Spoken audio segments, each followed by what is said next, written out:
నమస్తే. This is Shaurya. Welcome to our channel. ఈ రోజు మనతో పాటు సీనియర్ జర్నలిస్ట్ దాము బాలాజీ గారు ఉన్నారు. వారితో మాట్లాడదాం.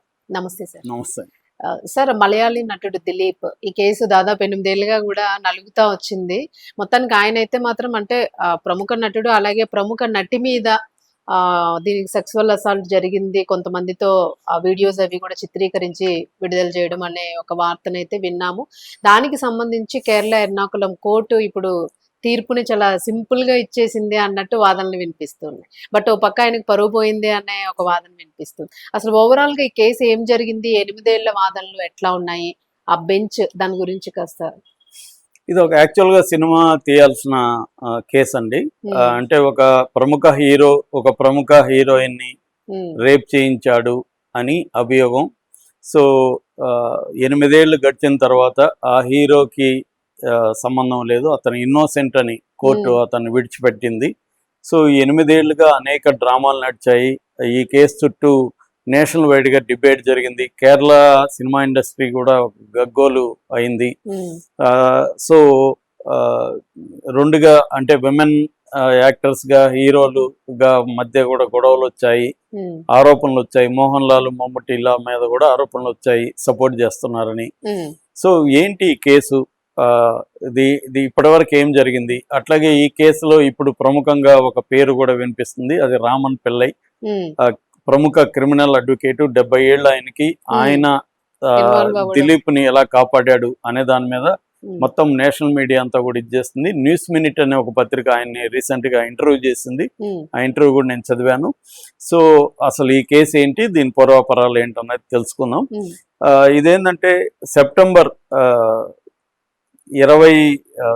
17వ తేదీ 2017లో ఒక హీరోయిన్, ఆమె తెలుగులో కూడా చేసింది, కాకపోతే ఆమె పేరు చెప్పొద్దు అంటున్నారు కాబట్టి నేను కూడా చెప్పట్లేదు. తమిళ్లో చేసింది, మలయాళంలో చేసింది, తెలుగులో కూడా కొన్ని సినిమాలు చేసింది, పాపులరే తెలుగులో కూడా. ఆమె త్రిశూర్ నుంచి కొచ్చికి కారులో వెళ్తోంది. తన కారులో వెళ్తున్నప్పుడు కొచ్చి దగ్గరలో కారుని ఆపి కొంతమంది దుండగులు ఆ డ్రైవర్ని దించేసి తోసేసి వీళ్ళు కారులోకి వెళ్ళిపోయి 2 గంటల పాటు ఆమెను రకరకాలుగా తిప్పి ఒక మారుమూల ప్రదేశానికి తీసుకెళ్లి ఆమెను సామూహికంగా రేప్ చేసిన దాన్ని వీడియో కూడా సెల్ ఫోన్ లో షూట్ చేసి అప్పటి నుంచి చేసి వదిలేసి వెళ్ళిపోయారు. సో ఆమె ఇమ్మీడియట్ గా వెళ్ళి పోలీస్ స్టేషన్ లో కేసు పెట్టింది. కేసు పెట్టినప్పుడు ఆమె ప్రధానంగా ఒక పేరు చెప్పింది, అదేంటంటే సునీల్ కుమార్ అలియాస్ పల్సర్ సోని అంటారు అతన్ని పెట్టింది. అతను ఎవరంటే ఈ దిలీప్ కుమార్ కి ఒకప్పుడు, ఈ దిలీప్ అనే హీరోకి ఒకప్పుడు డ్రైవర్ ఈ పల్సర్ సోని. సో ఈ పల్సర్ సోని మీద ప్రధానంగా అతని ఆధ్వర్యంలోనే జరిగిందనేది ఆమె కేసు పెట్టింది. సో ఇమ్మీడియట్ గా పోలీసులు పల్సర్ సోనిని అరెస్ట్ చేశారు. సో ఈ కేసులో మొత్తం 10 మంది మీద ఛార్జ్ షీట్ ఓపెన్ అయింది, ఎఫ్ఐఆర్ అండ్ ఛార్జ్ షీట్. అందులో A8 గా దిలీప్ కుమార్ ని కూడా చేశారు. అంటే ఆమె ఆరోపించింది ఏంటంటే 2013లో ఈ దిలీప్ కుమార్ అసలు పేరు గోపాలకృష్ణన్ పద్మనాభన్, పూర్తి పేరు. అతను సినిమా స్క్రీన్ నేమ్ దిలీప్ అన్నమాట. సో ఈ దిలీప్ మంజు వారియర్ ని పెళ్లి చేసుకుని ఉన్నాడు. సో ఈ రేపుకు గురైన హీరోయిన్ మంజు వారియర్ దగ్గరికి వెళ్ళి మీ వాడు కావ్య మాధవంతో అఫేర్ నడుపుతున్నాడు అని చెప్పింది. గతంలో అంటే 2013లో, ఇది జరిగింది 2017లో. సో కావ్య మాధవంతో అఫేర్ నడుపుతున్నాడని ఆమెకు చెప్పింది. దాంతో ఆమె ఇది ఫైండ్ అవుట్ చేసి సాక్ష్యాధారాలన్నీ తెలుసుకొని విడాకులు ఇచ్చేసింది దిలీప్. ఎవరు? మంజు వారియర్. ఆమె కూడా హీరోయిన్ మంజు వారియర్. సో విడాకులు ఇచ్చేసిన తర్వాత 2016లో కావ్య మాధవన్ని తను పెళ్లి చేసుకున్నాడు దిలీప్. సో దిలీప్ కక్ష కట్టాడు నా భార్యతో, అంటే అతను మంజు వారియర్ విడాకులు ఇవ్వాలనుకోలేదు. మంజు వారియర్ తుంటూ కావ్య మాధవ్తో అఫైర్ నడుపుదామని అనుకున్నాడు, ఎంజాయ్ చేద్దామని అనుకున్నాడు. ఆ విషయం మంజు వారియర్ కి తెలీదు. ఈమె చెప్పడంతో వాళ్ళ కుటుంబంలో చిచ్చు పెట్టినట్టు అయింది. దాంతో దిలీప్ కక్ష పెట్టుకున్నాడు ఈ మీద, నువ్వు వచ్చి నా జీవితాన్ని పాడు చేసావు, నీ జీవితాన్ని నేను పాడు చేస్తానని కక్ష పెట్టుకొని ఇతను తన డ్రైవర్ పల్సర్ సోని గారి ద్వారా ఒక టీంని ప్లాన్ చేయించి ఇతను దీన్ని కొటేషన్ రేప్ అని కూడా అంటున్నారు, కొటేషన్ అటాక్ అని కూడా అంటున్నారు. కొటేషన్ అటాక్ అంటే కాంట్రాక్ట్ అటాక్. ఇతను కాంట్రాక్ట్ ఇచ్చాడు ఈ ఉమ్. 9 వీళ్ళందరికీ మందికి. కూడా 9 మందికి ఇచ్చి మీరు ఇలాగా చేయండి అంటే టిట్ పార్ట్ టాట్, నా జీవితాన్ని నువ్వు నాశనం చేసేవాడు, నీ జీవితాన్ని నేను నాశనం చేస్తా అని చెప్పి ఈ 9 మందిని పంపించి వాళ్ళు రేప్ చేయించి వీడియో కూడా ఇతనికి ప్రూఫ్ గా చూపించడానికి వీడియో కూడా షూట్ చేశారనేది అభియోగం ఇతని మీద. ఇవన్నీ చేశాడో లేదో మనకు తెలియదు. ఇదైతే జరిగింది, ఈ అమ్మాయి అంతా చేయడం అయితే జరిగింది. విడాకులు వచ్చాయి. కావ్య మాధవ్ని 2016లో పెళ్లి చేసుకున్నాడు. సో దాంతో ఇతన్ని జూలై 10, 2017లో అరెస్ట్ చేశారు. ఎవరిని? దిలీప్ అని అరెస్ట్ చేసి అక్టోబర్ 3లో బెయిల్ వచ్చింది. అంటే 85 రోజులు ఇతను జైల్లో ఉన్నాడు దిలీప్. అప్పట్లో ఇది పెద్ద సంచలనంగా మారిపోయి కేరళలో విమెన్ యాక్టివిస్టులు, ఇటు సినిమా ఉండేవాళ్ళు ఈ సినిమా రంగంలో ఎంత ఘోరాలు జరుగుతున్నాయని చాలా బయటకు వచ్చి ఈమెను కూడా అభినందించారు. ధైర్యంగా ఈమె చెప్పింది. దిలీప్ చాలా పాపులర్ హీరో, అతన్ని ఎదుర్కొనిందని చెప్పి అప్పుడు ఉమెన్ సినిమా కలెక్టివ్ WCC అనే ఒక సంస్థను కూడా ఏర్పాటు చేశారు. అదే సినిమా రంగంలో స్త్రీల మీద అత్యాచారాలు కావచ్చు, లేకపోతే ఎక్స్‌ప్లాయిటేషన్ కావచ్చు జరుగుతుందని చెప్పి ప్రముఖులందరూ కలిసి ఉమెన్ సినిమా కలెక్టివ్ అనే ఒక సంస్థను కూడా ఏర్పాటు చేశారు. దాని తర్వాత ఇతన్ని ఇక్కడ మనకి ఎట్లాగైతే మా అసోసియేషన్ ఉందో రీసెంట్ గా అక్కడ అమ్మ కూడా ఉంది. అక్కడ కూడా దాని పేరు అమ్మ అన్నమాట. అసోసియేషన్ ఫర్ మలయాళం మూవీ ఆర్టిస్టులు అంటారు దాన్ని, అమ్మ అని పిలుస్తారు. అమ్మ బిగినింగ్ లో ఇతన్ని ఎక్స్పెల్ చేయలేదు, ఎందుకంటే ఆరోపణలే కానీ ప్రూవ్ కాలేదు కదా అన్నారు. లేదు అని చెప్పి ప్రెజర్ చేశారు. ప్రెజర్ చేస్తే ఇతను ఎక్స్పెల్ చేశారు. చేసి నువ్వు నిరూపించుకొని ఫ్రీ అయితే అప్పుడు మేము తీసుకుంటామని చెప్పారు. అలాగా ఇది పెద్ద ఎత్తున దేశంలోనే పాపులర్ కేసు అయింది. సో దీని మీద బెయిజు పౌలోస్ అని అతను ఇన్వెస్టిగేటివ్ ఆఫీసర్ గా పెట్టారు. ఈ బెయిజు పౌలోస్ మొత్తం దీన్ని తరోగా ఇన్వెస్టిగేట్ చేశాడు. 258 మంది సాక్షులు అండి దీంట్లో. అంటే ఈ గొడవనంతా ఎస్టాబ్లిష్ చేయాలి, ఈ అమ్మాయి వచ్చి వీళ్ళ కాపురాన్ని కూర్చుంది, ఇవన్నీ కూడా ఎస్టాబ్లిష్ చేయాలి. సో ఇవన్నీ చేసి 258 మంది సాక్షులను పెట్టి నడిపారు. నడిపి దీన్ని యాక్చువల్ గా సిబిఐకి ఇవ్వాలని హైకోర్టులో పిటిషన్ వేశారు, కేరళ హైకోర్టులో. కానీ హైకోర్టు రిజెక్ట్ చేసింది. సిబిఐ అవసరం లేదు, కేరళ పోలీసుల మీద వ్యవస్థకు నమ్మకం ఉందని చెప్పి చెప్పారు. మళ్ళీ సుప్రీంకోర్టుకి వెళ్ళారు త్వరగా ఇది చేయాలని. సుప్రీంకోర్టు దీన్ని 6 నెలల్లో తేల్చండి అని చెప్పింది. కానీ 6 నెలల్లో అవ్వలేదు. ఇది 2020లో ట్రయల్ ఓపెన్ అయింది. క్రైమ్ జరిగింది ఎప్పుడు? 2017లో. మూడు సంవత్సరాల తర్వాత ట్రయల్ అయింది. ట్రయల్ అయ్యి తీర్పు రావడానికి 5 ఏళ్ళు పట్టింది మళ్ళీ.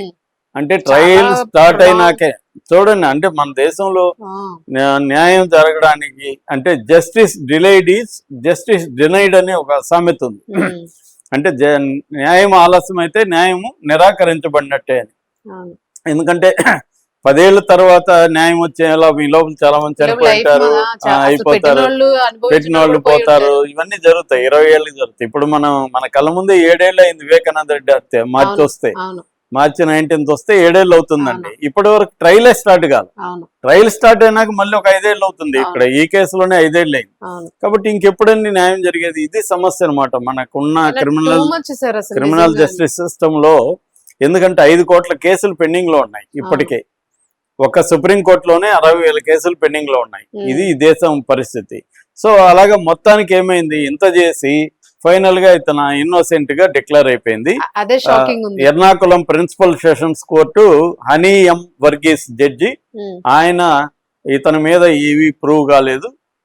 ఎందుకంటే 28 మంది సాక్షులు అడ్డం తిరిగారండి. వాళ్ళు హోస్టైల్ అంటారు, హోస్టైల్ గా మారిపోయారు. అంటే ఈయన రోల్ ఉందని 28 మంది చెప్పిన సాక్షులు తర్వాత కాలంలో హోస్టైల్ గా మారిపోయారు. లాగ్ కదా, వాళ్ళు మేనేజ్ చేయడం పెద్ద విషయం ఉంటది. సో అలాగా ఇది మేనేజ్ చేశారు అనేది వాదన. దీంట్లో ఇప్పుడు ఈ రామన్ పిల్లై క్రిమినల్ అడ్వకేట్, 70 ఏళ్ల క్రిమినల్ అడ్వకేట్ ఏంటంటే, ఆయనకి ఇప్పటి వరకు ఆయన ఏ కేసు టేకప్ చేసినా ఓడిపోవడం అనేది ఆయన జీవితంలో లేదు.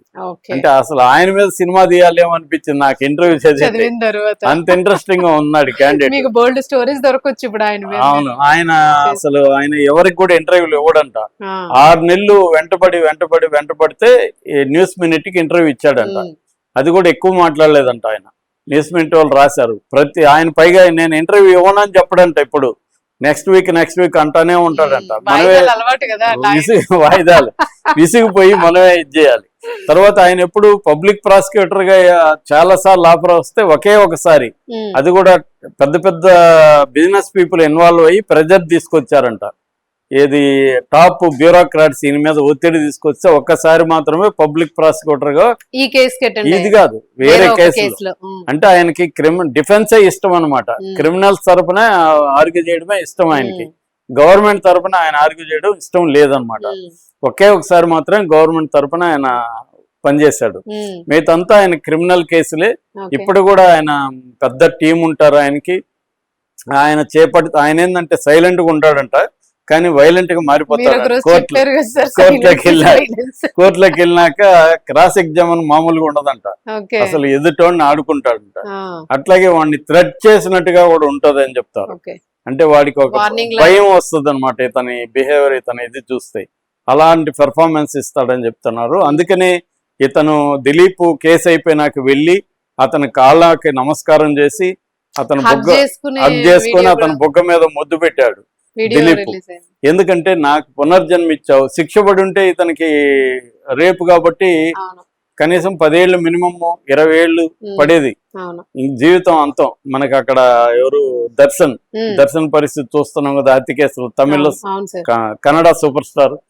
సో అలాగే ఇతనికి కూడా అయిండేది. కానీ ఇతను రామన్ పిల్లై యొక్క వాగ్దాటి కావచ్చు, అతని నాలెడ్జ్ కావచ్చు, అతని ఎక్స్పీరియన్స్ కావచ్చు, దానివల్ల ఇతను బయటపడ్డాడు అనేది ఇప్పుడు అందరికీ ఇది మ్యానిపులేట్ చేసి బయటపడ్డాడు అనేది వస్తుంది. ఎందుకంటే క్లియర్ గా చూస్తే ఆమెను రేప్ చేయాల్సిన అవసరం ఆ సోనీ అనేవాడికి లేదు. డ్రైవరు వాడు ఎవరు డ్రైవరు, ఏం డ్రైవరు. సో క్లియర్ గా ఉంది. నిజానికి కేసు ఆమె వీళ్ళ కుటుంబాన్ని ఇబ్బంది పెట్టింది కాబట్టి, నా జీవితాన్ని డిస్టర్బ్ చేశా కాబట్టి నీ జీవితాన్ని నేను డిస్టర్బ్ చేస్తానని మోటివ్ అయితే ఈయనకే ఉంది. కానీ 28 మంది సాక్షులు వెనక్కి వెళ్ళిపోవడం, ఈయన ఎస్టాబ్లిష్ చేయడం, సాక్షులు వాళ్ళు గవర్నమెంట్ పబ్లిక్ ప్రాసిక్యూటర్ చేయకపోవడం అనేది జరిగింది. కానీ మిగతా 8 మందికి మాత్రం శిక్ష పడిందండి. ఈ సునీల్ కుమార్ అనేవాడికి, మిగతా వాళ్ళకి రేపు కింద, తర్వాత కాన్స్పిరసీ, కిడ్నాప్, ఈ 3 నేరాల కింద వీళ్ళకైతే శిక్ష పడింది. ఇంకా శిక్ష కాలం ఖరారు కాదు. కాకపోతే ఈ కేసు ఇంతటితో అంతమవుతుందని మనం అనుకోవడానికి లేదు. గవర్నమెంట్ మళ్ళీ హైకోర్టుకి వెళ్తుంది, మళ్ళీ సుప్రీం కోర్టుకి వెళ్తాది. ఇది ఓన్లీ ఎర్నాకుళం సెషన్స్ కోర్టే కాబట్టి మళ్ళీ జరుగుతుంది. కాకపోతే ఇక్కడే జరగనప్పుడు ఇంకా అక్కడ కూడా ఉంటదా అనేది, రామన్ పిల్ల ఎలాగో ఉన్నాడు హైకోర్టుకి, ఆయన కూడా వెళ్తాడు. కాబట్టి నాకు తెలిసి పైకోర్టులో కూడా ఈయనకి శిక్ష పడే అవకాశం అయితే లేదు. అంటే సాక్ష్యాధారాలు ఆల్రెడీ వెళ్ళిపోయినాయి. ఇది కూడా ఫోరెన్సిక్ దీంట్లో వీడియో తీసింది కూడా కరెక్ట్ గా లేదంట. అది ఉన్నా కూడా ఈయన ఇన్వాల్వ్ అయినట్టు దాంట్లో ఏమి ఉండదు. సో అందువల్ల ఇదంతా సర్కమ్స్టాన్షియల్ ఎవిడెన్సే. ఏది డ్రైవర్ కావడం, ఆమె గతంలో తన పెళ్లిని చెడగొట్టడం, ఇవన్నీ డైరెక్ట్ ఎవిడెన్స్ కాదు. ఇవన్నీ జరిగి ఉండొచ్చు, కానీ అవన్నీ జరిగాయి కాబట్టి ఈయన ఇన్వాల్వ్మెంట్ ఉందనేది ఎలా చెప్తావు అనే దగ్గర సాక్ష్యాలు కరెక్ట్ గా లేవు అన్నమాట. అవును, దీని వల్లనే కొట్టేసినట్టు అనిపిస్తూ ఉంది. ఎనీవే తీర్పు అయితే సాటిస్ఫాక్షన్ గా లేదు అనేది పూర్తిగా వినిపిస్తూ ఉంది.